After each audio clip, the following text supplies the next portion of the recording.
Good evening, everyone. It is such a pleasure to be here to speak this evening about the gifts of a Montessori education beyond the early childhood years. I want to begin by introducing myself and going over what I'm going to cover this evening. My name is Michelle Morrison, and I've spent the majority of my career leading Montessori programs, a school, and a teacher training center. And I'm currently a trustee for the American Montessori Society and also a consultant for Montessori schools. When in the classroom as a teacher, I spent the majority of my time founding and leading middle school program and leading an elementary program. So I speak to you this evening from direct experience on the benefits of staying with Montessori through the older grades. And I look forward to sharing what I know with you this evening. Every Montessori school has its own unique characteristics, and I'm happy to share that having spent time in both Bnos Aliya and Bnos Aliya, I find them both to be quality Montessori environments for children. The leadership and faculty are fully committed to delivering an authentic Montessori education, and they're passionate about what they do. It's interesting to me and to other Montessorians that what initially brings parents to a Montessori school typically doesn't have to do specifically with the philosophy. You might think about why you chose this school and what your previous familiarity was with Montessori. Perhaps your child began at Bnos Aliya and then came over to Bnos Aliya. But for many parents, they simply hear a great, story from a friend they trust about this particular school, or they're going off the school's exceptional reputation, or they come in for a visit and they're just wowed by what they see. They might not even be able to articulate what it is particularly about this school that they fell in love with compared to other schools they viewed, but they know it feels right and that children are happy and engaged, and it just has a harmonious feel. So I remember the first time I stepped into a Montessori program over 30 years ago. I got to observe an elementary program for about 45 minutes, and I kept having to lift my jaw because it kept dropping. I was schooled through public school all of my life, even through college, and I had never seen an environment like this where each child was engaged, happy, focused, totally independent, self-disciplined. Most were doing their own work separate from others. And the teacher was doing something I'd never seen. She was giving individual and small group lessons while the other children did not need any discipline to stay focused with what they were doing. And she took time to sit and simply observe what she was seeing in her classroom. I had to know, how do you get kids to do this?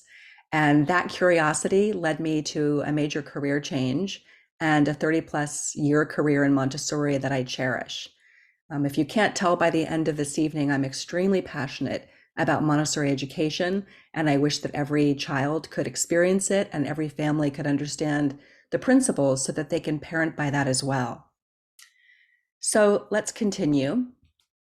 As parents, regardless of your understanding of Montessori, I'm pretty sure you had a shared interest in finding an unparalleled education for your daughters, personalized learning, which you probably understand as part of Montessori, and for this particular school, an education in Judaic history and practices. A school led by highly qualified, passionate, caring professionals, and a well-connected community of parents who share values. That is such a bonus to finding a school that's great for your child, that you have each other as parents to lean on through typical parenting challenges, and also just to have fun together and have familiar people to get together with and do things with. At Bnos Aliya, because it's a Montessori school, you're getting that and so much more at the elementary and secondary level too. First of all, it's because Montessori schools have as their base foundation a deep respect for children, and that informs everything that we do.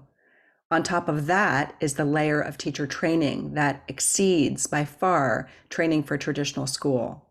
In that training, each teacher picks a developmental stage they're going to specialize in, and they become a master of the needs, characteristics, and desires of that age group.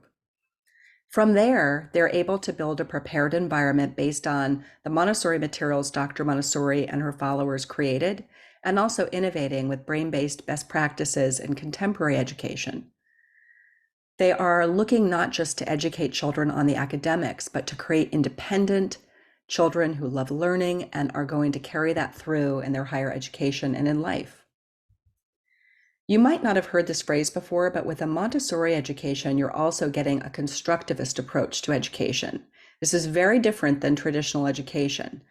Traditional education as we know it now has not changed much since that industrial age factory model, where we were just looking to create good citizens and workers. It's based on rote memorization, and the information is presented by the teacher to the children. They have to figure out how to get it from working memory into short-term memory and then regurgitate it on tests. In Montessori, because we are a constructivist approach to education, we understand that biology tells us children and adults, any learner, has to construct knowledge their own way, and it's going to look different than the way someone else needs to construct education. One student might need a lot of practice with something, one just needs a one-time glance and they've got it in long-term memory. One student might need more auditory learning, one visual, one kinesthetic. And so because Montessori is based on that, you get the personalized learning that really allows your child to build their own knowledge and skill base. In Montessori schools, we're also not just about creating children who perform well on tests by subject. We are a holistic approach education, so we're looking at the social and emotional, physical, and academic development of the child. As I mentioned, we're developmentally responsive. So teachers who are with your children all day long, 5 days a week, understand what that developmental stage is like and what they need. We are all about building independence from more obvious things to very subtle. So we like to help children help themselves because that's what builds authentic confidence and skill. Oftentimes in traditional education, if a child can't do something, the adult will swoop in and do it for them, thinking that they're modeling it, and that will be enough. In Montessori education, we break down the child's steps before they came to us with the question to see where did they get stuck and how can we help them to get back on track to do it themselves. Because it's multi-age, they also have the opportunity to get help from peers in a non-competitive environment. You know, if you're choosing a Montessori school because there's the philosophy, you have a one school approach. So you don't have to worry like you do in traditional school about which teacher you're going to get, talking to other parents before the school year begins and trying to decide which teacher is going to be nice, which teacher is talented, which one is going to be right for you, and then not really having a choice. In Montessori, you can be assured that every faculty member is speaking to children with respect and a deep understanding of what they need to learn. I think it's really important as parents to understand and ask, what does the school I'm going to be a part of believe? Our beliefs are what bind us and allow us to have common values and harmony. And we know that children do best when parents who choose our school parent according to the Montessori philosophy and really believe in and buy into the philosophy. Of course, you're not going to get formal training. That takes a lot of time, but you're going to familiarize yourself enough to know, hey, does this resonate with me? Is this what I believe about children? And the funny thing is, once you educate parents about asking these questions, if and when you go look at another school when your child is ready for high school, you can ask these questions of where they're going to head. If it's traditional school, oftentimes they don't have an answer because they're not starting with a belief system. They're just starting with subjects that need to be taught and children need to do well in testing. So what does a Montessori school believe? They believe, first of all, that children are intrinsically good. Now, I know that sounds pretty basic and seems like everyone in every school should believe that. But when Dr. Montessori started her work at the turn of the century, the belief was that children were needing discipline, they were mischievous, and they needed to sit in desks all day and be scolded and disciplined into paying attention and regurgitating information, that you were against their will, forming and molding them into the adult you wanted them to become and breaking them to do what the adult wanted. Dr. Montessori said that is not the way to develop a human being with full potential. We start with the premise that children are intrinsically good and want to do well and want to learn. Learning is an intrinsic drive in humans, just like it is for any mammal, right? Any creature, any living thing. For survival purposes, for community relations purposes, we are wired to want to learn and master our environment. Montessori schools also believe that children need to move their bodies, that movement is connected to learning, and over again, modern research has confirmed what Dr. Montessori found through her studies. Children need to be able to get up, move, touch, some more than others. Some are kinesthetic learners by nature. But having choice in learning also means that you have to make a critical decision, right? And you have to have self-discipline to stick with what you're doing. Developing that grit and determination, that critical and creative thinking happens over and over and over again. Your child in the course of a school year has so many thousands of opportunities to practice that. That's what develops them into really competent high school and college students who can take on the world. So that independence thread also comes with the idea that we want children to feel interdependent on their community. We want them to support and respond to the needs of their community members. And Montessori teachers do that beautifully through daily and weekly meetings, through inviting the children to help create the rules of the program, through initiating self-reflection time for children to ask, how did I do today? How could I have done better? Was I a good friend? How could I be a better friend? Children are given freedom within limits, so you don't have to ask, may I go to the bathroom? May I get a snack? The environment is set up so children can take care of their biological needs as they need to, as long as they're responsible. Children might temporarily lose a privilege and then be able to earn it back. And this, as we know, is what develops self-discipline and a sense of dignity.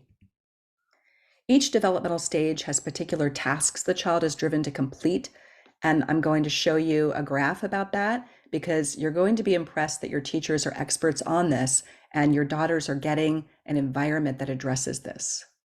So if these things resonate with you and you say, I believe these things about children and learning also, you are in the right place. Because of those belief systems, Montessori schools are rooted in neuroscience and human development. So contrary to the belief of some parents, it is not a static philosophy.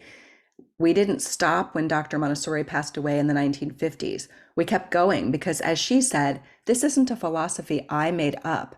What I did was study children and reveal how children learn best biologically. And she encouraged her followers to create Montessori schools that continued to look at science-based developments so we could understand how to best serve children and how to develop humans who gave back to the world and created a more peaceful world. Montessori schools begin with the premise that children are curious and capable, they learn from their surroundings, and they actually desire increased levels of challenge, independence, and interdependence. So we are making sure children are outside their comfort zone just a little bit and stretching themselves to grow. Montessori schools have a classroom environment that personalizes learning and empowers children to master the array of academic and social skills in future educational settings and throughout life. And lastly, and this is very important, Montessori schools first and foremost are looking for passionate individuals who love working with children. And then they develop them as experts in the stage of childhood that they're going to be teaching, and experts in the Montessori curriculum for that age group. They're also taught on how to support you as parents. If this is the first time for you to have a child at the elementary age or the middle school age, they're going to be there to help you understand the changes that are happening and the best parenting approach to take. I mentioned earlier that Montessori teachers become experts in the developmental stage. This is a simple chart that is shown during Montessori training. And Dr. Montessori said that in a 6-year age span, you can break it down into 2 3-year age spans. The first part of that age span often has to do with intense change. And it's why we get phrases like the terrible twos for toddlers. If you don't understand what they're driving to do, become independent and a separate me do it, myself, me choose. That's typical toddler language, and it can be frustrating to parents when you've had a babe in arms before that and you can choose every single movement that they make. The latter part, 3 to 6, 9 to 12, 15 to 18, are slower paces where academic progress and learning take a back seat to just a harmonious community building and social emotional intelligence. You can see that she coined phrases for each developmental stage. And so for you all, your children are in childhood and adolescence, the reasoning mind and the humanist mind. You can also see that she put a bubble, a comment bubble, as if they were to speak to you from their inner knowledge.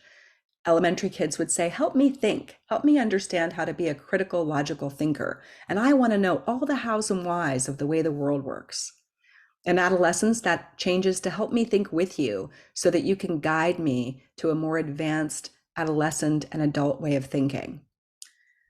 Montessori environments adapt their learning environments and their lessons to this model of what children need at each stage of development.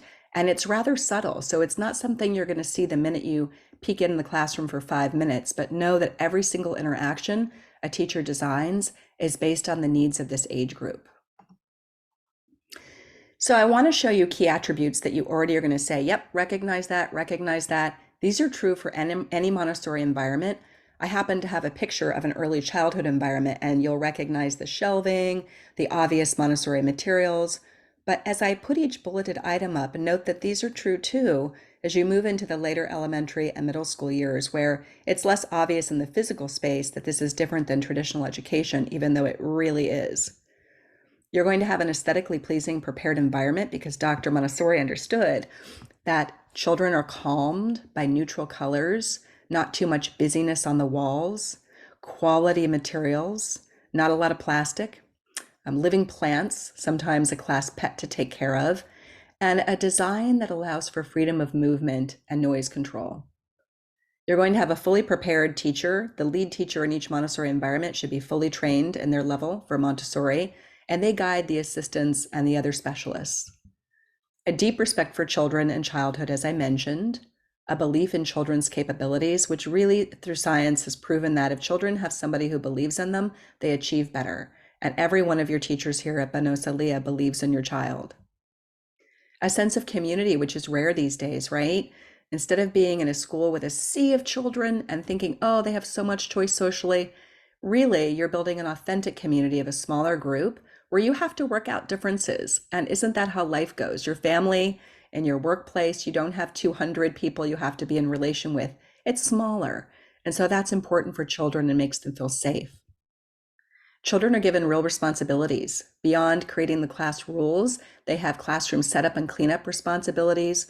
Older children have responsibilities to the younger children, and all children have some leadership opportunities.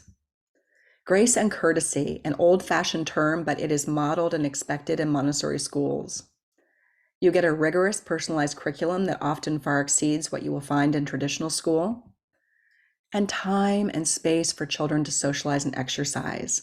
In traditional school, they've slivered down lunch and recess to the point where most middle schools don't even have recess. We know the way the brain works. You can only take in so much information. You need to take a little break. And when you're taking that break, what's happening in the brain is you are consolidating the information. And that will help you move it from working memory to short-term memory, and eventually from short-term to long-term. There's also a holistic curriculum. So your children are introduced to the arts, spiritual development, and mental health skills. So important today. We know that mental health crisis in the United States and globally from the pandemic has really hit an all-time high. And the rhythms of the day honor the age. So it's not a busy, busy, busy bell ringing, schedule changing too much, where you're yanking child away from the focused work they're doing. Each age group has a set amount of sacred focus and concentration time that the teacher's not allowed to interrupt, not for specials, not for lessons. Children need to be able to just focus on their work, and then when they feel they're done, put it away. In today's social media world and digital world, it's so important to teach children this ability to focus and concentrate. So let's jump into the benefits of staying with Montessori in the elementary and middle school years. First of all, I want you to understand how much the elementary classroom is shaped by what we understand about the elementary age child. You won't find that everywhere. So Dr. Montessori designed the elementary programs to entice the elementary age child based on the characteristics, interests, and developmental stage of that age group. She understood that storytelling had a powerful effect on children at this age of development. And so she created what she called the Great Lessons to launch each of the major curriculum areas and spark interest in humanities, science, and mathematics. This interest then leads to deeper exploration through related works that are put out for the students. They can do those works individually or in small groups. If you peek into a lower elementary classroom and you came from an early childhood classroom in Montessori, you're going to be comforted because it's going to look somewhat familiar. You're still going to see materials on shelves. You're going to see the round rug for circle time. You're going to see children moving about, working very independently. But what starts to happen is there's a focus on reading and writing. And now you get the introduction of small group and individual lessons because children can focus long enough to be able to do that. They start to do social learning in groups. And from that, at this age, they really work out their social power and their social resolution skills. It's so important as a parent of a lower elementary student not to get too upset about friendship upsets. It's absolutely natural. Children have to go through it. We all did. And teachers at the lower elementary level know that that really is the hidden curriculum at the lower elementary level to help children socialize, be a good community member. Learning is going to happen, don't worry, but they're going to spend a lot of time on conflict resolution and social emotional learning. It's important for the parents to support the teachers in that and not blame other children as bad. We rarely have angels and devils in childhood, right? Children sometimes behave well and sometimes behave poorly. And even our own children are going to go through that range. They're rarely going to be 100% good all the time. And so we need to allow those things to naturally work out.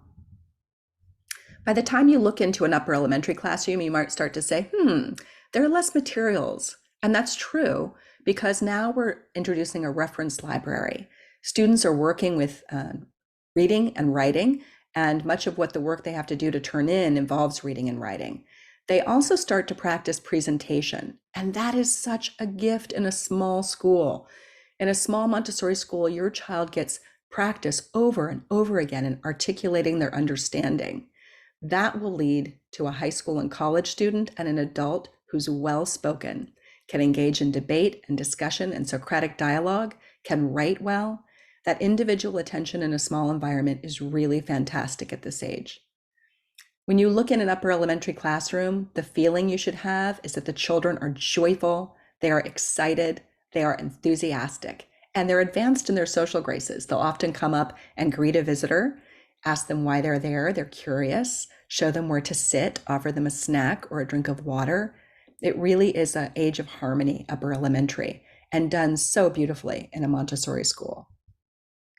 I mentioned the great lessons that are given in the elementary years. They are these 5 lessons: the story of the universe, the coming of life on earth, the coming of humans, the story of how writing began, and the story of numbers.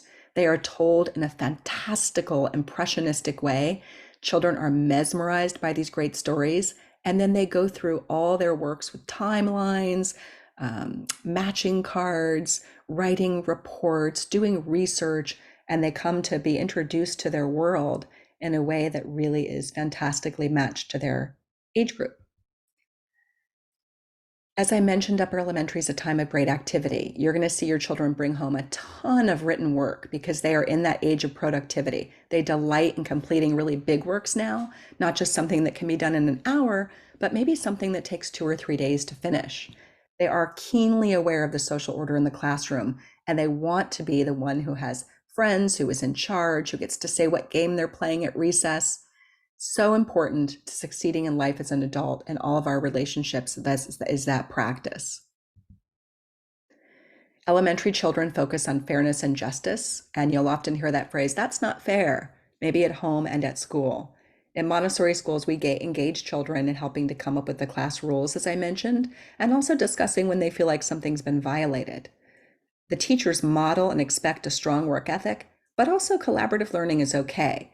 The only competition is competing against oneself and doing one's best. These elementary years, where there's a great appetite for learning and a focus on friendships, sets the stage for the delicate years of adolescence to come. You want your upper elementary students to take their first step into middle school feeling confident and connected. So let's talk about the secondary years and the benefits in a Montessori environment. Secondary education includes middle school and high school level. As you know, at Bnos Aliya, they offer middle school and children go elsewhere for high school. Early adolescence, as you may know or remember from your own time period, is a time of profound changes, emotionally and mentally.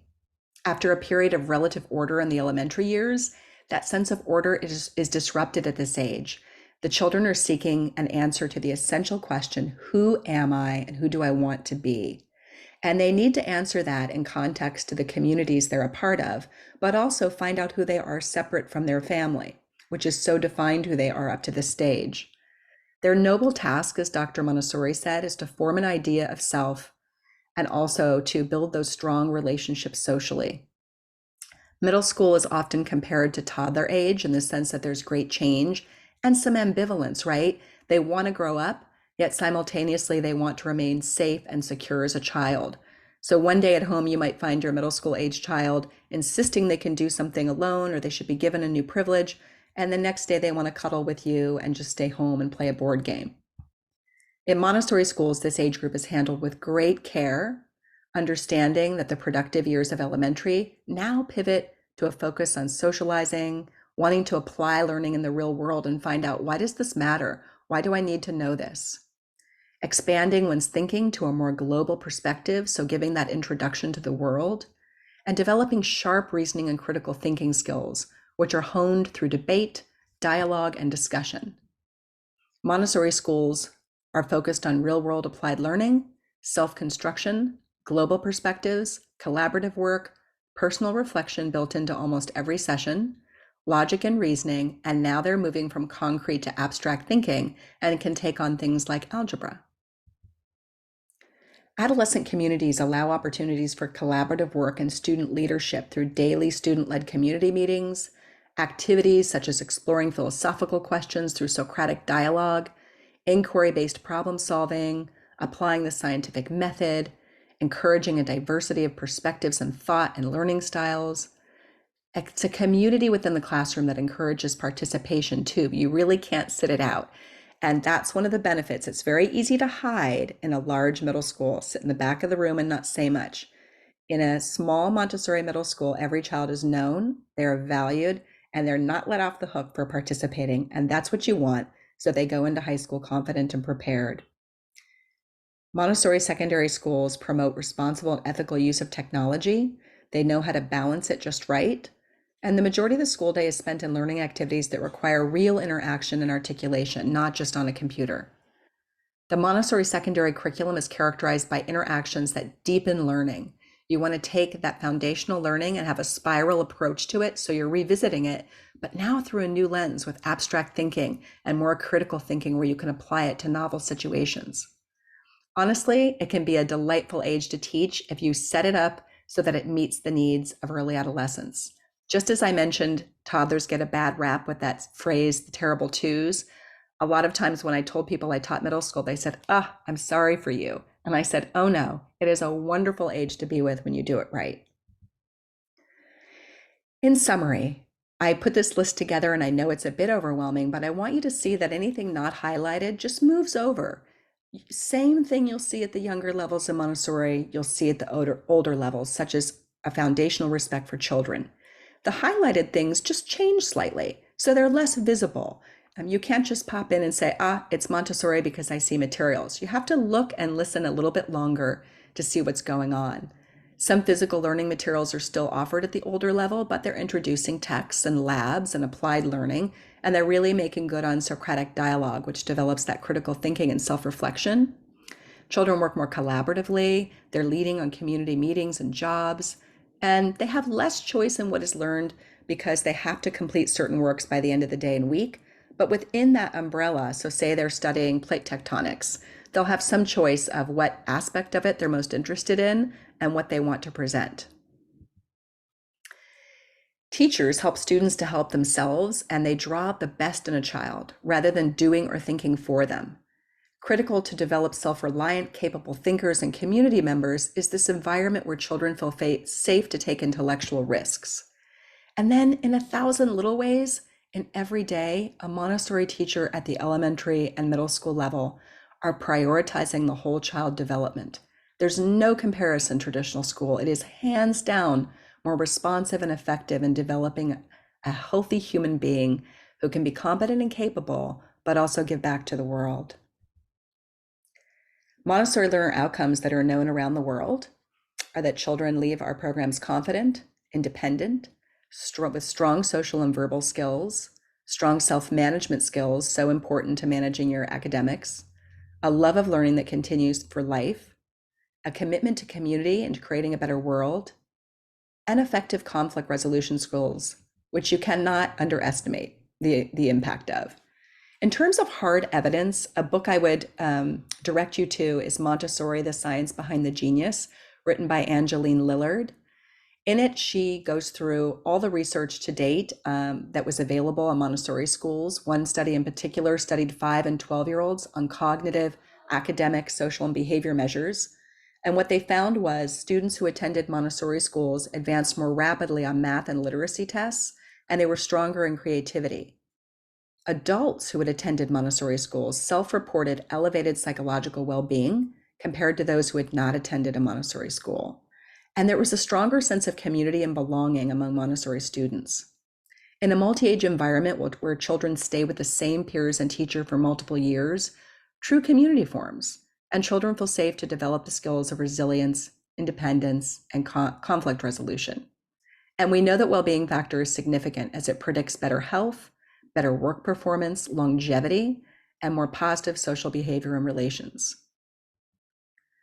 Dr. Lillard concluded that Dr. Montessori really was a genius. She was a genius observer of children, and the conclusions she arrived at are now validated by modern day researchers. A more recent review that was just published this week of 32 studies over the past 50 years found that Montessori education outperformed traditional education on a wider variety of academic and non-academic outcomes than even Dr. Lillard wrote about. These include the fact that movement is strongly correlated with learning. Humans are most content when they have some degree of choice. We learn more deeply when we're interested. External motivation, like grades and stickers, actually hinder motivation. One can indeed learn in a social setting, and it actually enhances learning. When learning something novel is put in meaningful context, that learning sticks. And children outcomes are positively affected by trusting and positive relationships to adults. And that an organized environment creates the optimal condition for learning. You have all of that at Bnos Aliya, continuing into the elementary and middle school years. As I mentioned, social learning impact is significant. Grace and courtesy is taught through modeling and practicing. And one of the wonderful components of the Montessori pedagogy is the idea that social skills can and should be taught proactively at all levels. Did you know that the National Association of School Psychologists asserts that well-developed social skills help to facilitate both academic success and promote healthy relationships, and that they found through their own studies, schools that actively teach social skills are more likely to have physically and emotionally safe environments, which leads to increased academic success. And Dr. Montessori herself raised the question, what is social life, if not the solving of social problems, behaving properly, and pursuing aims acceptable to all? You may not know that Montessori schools are the most common and long-lasting progressive education model in the world, other than traditional education. While the hard evidence is limited, partly because of the lack of rigorous study, it's very hard to get a control group to say, parents, we'd like your children not to receive these things so that we can compare them to the ones who do. But the empirical evidence and the hard evidence to date really shows us that the bottom line is that high quality Montessori schools make a significant difference, a positive difference in the life of children. If you'd like to read the full reports on the research I referenced, I've sent Lauren a link to those studies. And as of 2019, there are 15,000 Montessori schools worldwide, 3,000 of which in the United States, and it is growing in public schools as well. At any age level, Montessori education works because we meet the child where she is, and we provide the exact learning opportunities, environment, and community to maximize their potential, their mental health, and their self-image. Sadly, a child-responsive education is not found in most schools, which makes Montessori a gem of a find. And lastly, a key piece to getting the most out of your educational investment for your daughter is living up to your responsibility as a Montessori parent. And these include learn enough about the approach to confirm you share those beliefs, and you did that this evening with me. Parent according to the Montessori principles, and there are great resources for that your teacher or your head of school can provide. Trust the school and faculty and speak respectfully. Assume good intentions and professional skill. It has been a stressful time in the world since the recession and the pandemic, and what we're finding is parents are just sort of raw and anxious. And unfortunately, even though they're very appreciative of their child's education, it can come across as some aggressive communication or expecting too much contact with the teacher when the teacher really needs to be spending the majority of their time focused in the classroom on the children. Focus on the long-term goals, especially if your child is at the oldest stage, you haven't had a child go through this age before. Don't get too upset about the typical upsets that happen with friendships or not liking a subject or not doing well academically. Take the long arc. You're looking at raising an adult, and there are going to be some bumps along the way. And when you think back to your own upbringing, I'm sure there were as well.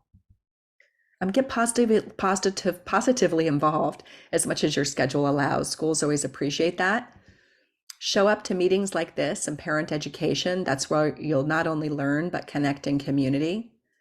Stay focused on the important factors for your child's learning. Believe me, a large social grouping is not essential for this age group, and it's actually often problematic. You want a small, safe environment where children have shared values with the school and the teachers and their friends and their families, and they can take intellectual risks. They can be safe to be able to make connections and try out new identities. And lastly, having been a former head of school, I would just say take time to show gratitude to the faculty and the school leadership and celebrate your choice. You've made an excellent decision about your child's education. I hope what I've shared this evening has given you a better understanding of what Montessori is, particularly at the elementary and secondary level, and why it is such a sound and rewarding investment that pays dividends for a lifetime. I wish you a wonderful school year ahead, and I look forward to working with the school as they continue their good work. And I'm so pleased to see that your Judaic studies are based on a Montessori approach developed by the brilliant Rabbi Rietti. Take care, and perhaps I will see you on campus this year. Thank you.